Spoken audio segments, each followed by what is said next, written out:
Join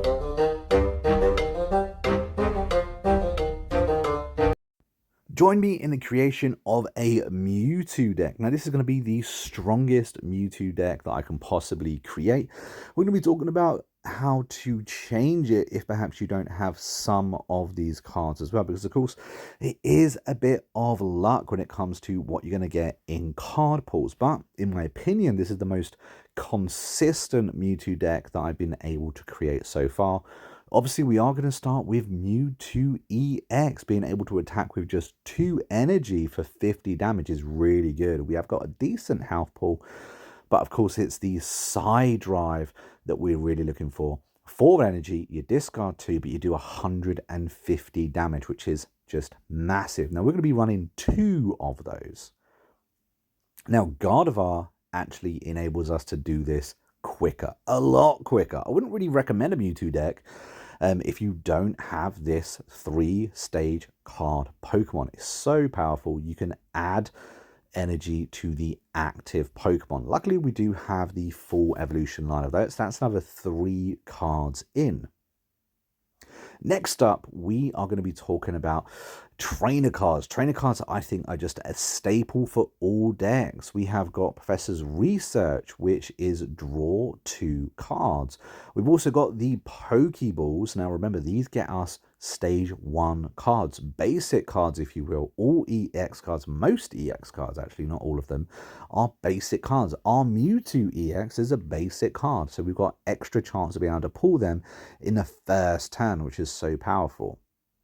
We're also running red card. Now, red card, of course, vetoes the entire hand that your opponent has. It can be so annoying.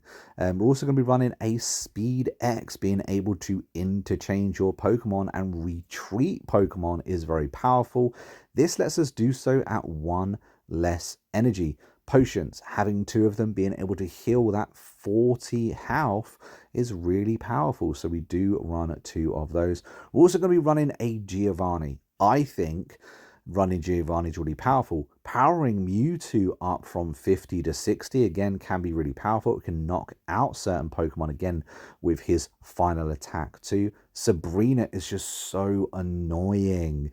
If someone's used Sabrina against you, you know you'll be rolling your eyes because it makes you switch out your Pokemon. So we're also running 2 of those as well.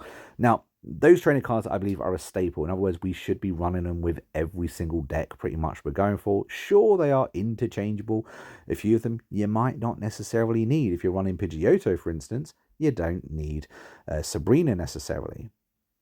Now, Gengar and Alakazam, I love them both. I think you can make decks around them, but I think having another 3-stage evolution Pokemon inside this deck is just not going to work.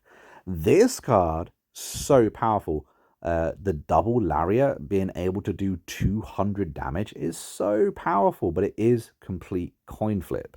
You don't know if it's going to work or not, and it does cost 4 energy. More importantly, it costs 4 energy to retreat it. So if you're going to use it, think really cleverly about that. Jinx is perhaps one of my favorite Psychic type Pokemon. Psychic is 30 damage. This attack does 20 more damage for each energy attached to that Pokemon that you're attacking. I run 2 of these in my deck. I do think Jinx is a really powerful card. It does really good attack. And it doesn't have necessarily a great health pool, but it does do that good attack. I do also have the basic Mewtwo. Basic Mewtwo still does 120 damage if you manage to get the 4 energy attached to him too. So if you don't have Mewtwo EX, he is an option. Hypno, however, is a really irritating Pokemon. You can just have it on your back line and just use its effect, or run 2 of them and have double the chance of putting the enemy to sleep. But there we have it, guys. That is my complete Mewtwo deck. Let me know down in the comments if you've got a stronger variant. But until next time, happy gaming.